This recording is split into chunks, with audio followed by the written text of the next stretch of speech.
Peace and blessings, y'all. In this corner, boxing 24. Good morning. How's everyone doing this morning? Hope everybody's doing pretty good. I'm doing pretty good on this side as always. God is great. God is good, and I definitely can't complain. So, David Benavidez gets the stoppage. TKO for the beginning of round number 7 in his fight with Demetrius Boo Boo Andrade. Now, listen, man. Sometimes people get it twisted. You know, I can't be perfect. Nobody can be perfect all the time with their analysis of fights. You know, we on YouTube. It's a lot of different channels, a lot of people talking about fights. But one thing you got to say about me is that I give my honest opinion. And most of the time I'm right, just based on my knowledge. I might not be the biggest channel on YouTube. I might not have the most subscribers and the most views and all of that, but I know what I'm talking about. I'm saying that humbly. Okay? I know what I'm talking about. Okay, so I said before this fight that Demetrius Andrade was not going to be able to take the pressure for 12 rounds with David Benavidez. I knew it. Now, there was a lot of talk going back and forth, but I knew he wasn't going to be able to sustain that, whatever he was trying to do. Now, let me say this, right? David Benavidez, they obviously, like he said, we worked on things. We worked on cutting off the ring. We worked on backing him up, right? And not letting him move around so much. And you can tell they was working, right?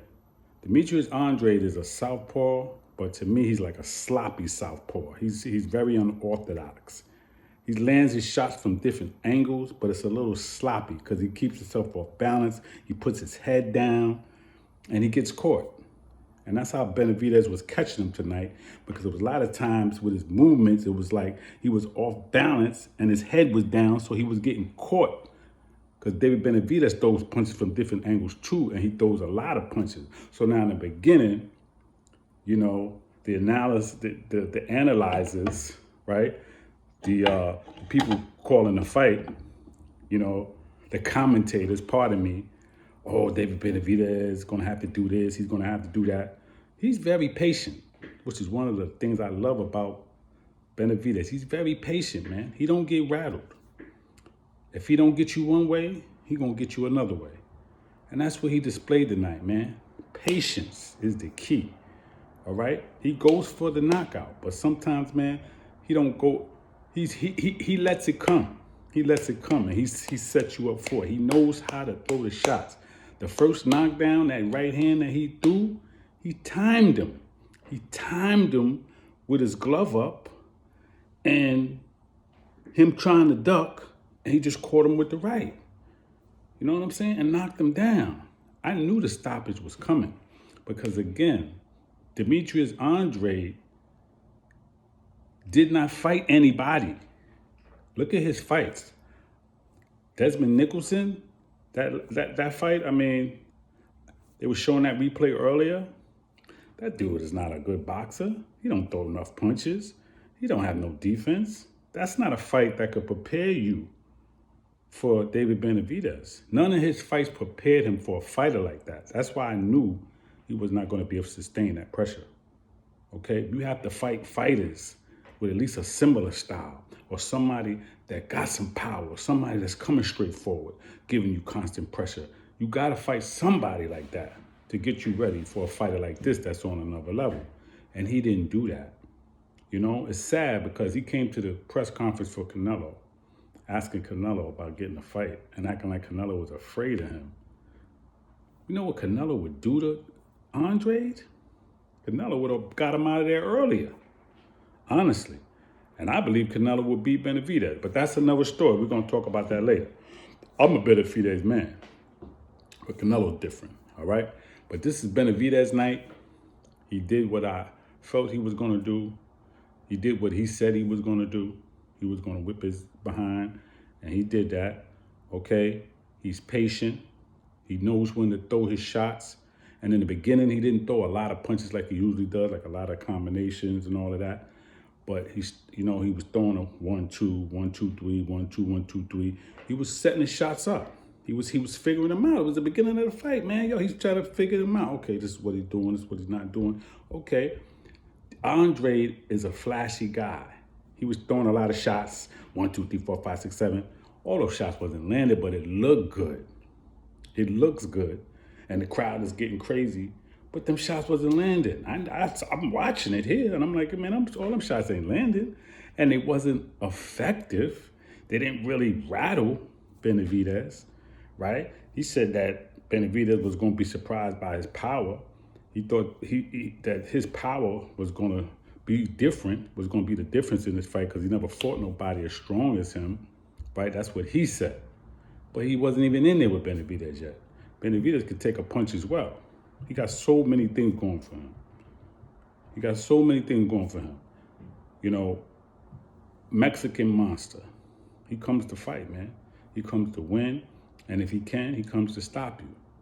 Now, because he didn't get the stoppage with Caleb Plant, he was on his way. It just didn't happen. But styles make fights. Everybody's different. But look at the styles that David Benavidez has fought in his 28 fights. Now he's 28-0 with 24 stoppages.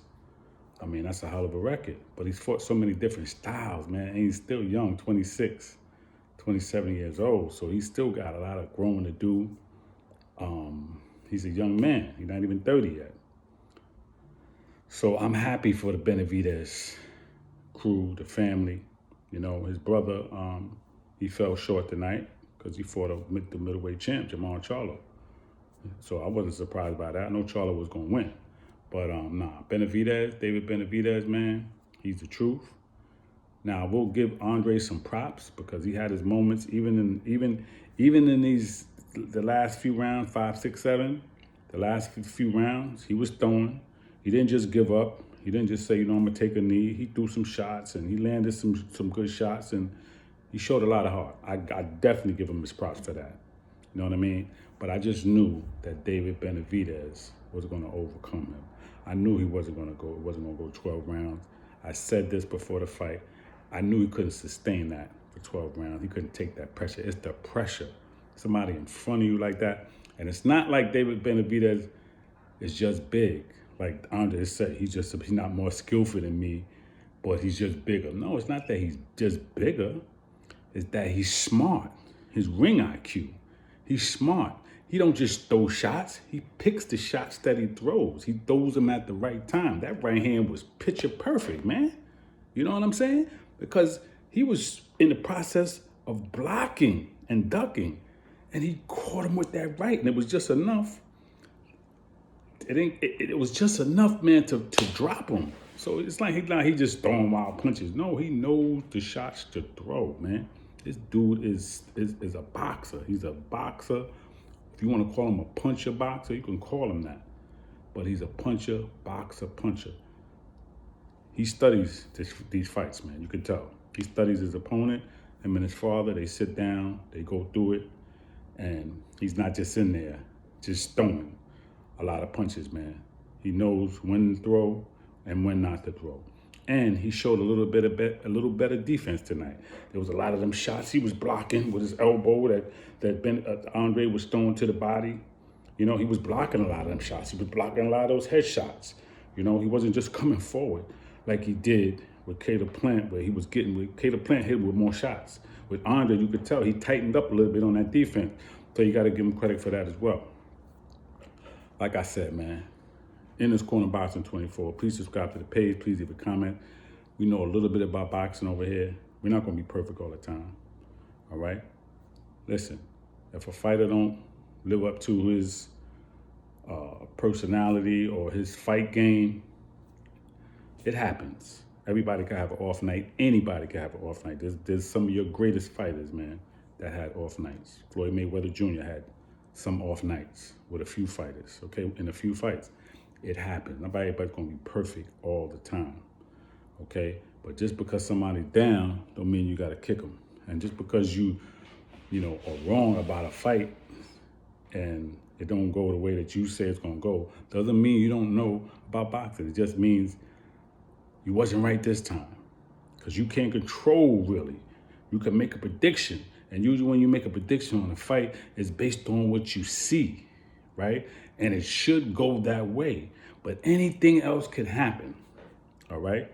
Anything else can happen. But for the most part, we break these fights down. I break these fights down. I study these fights.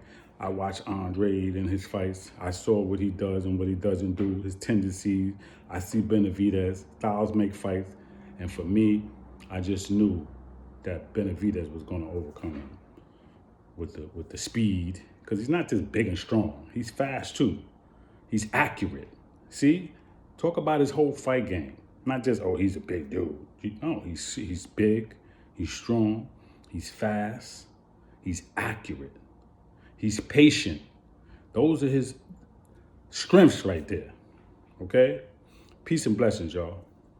In this corner boxing 24.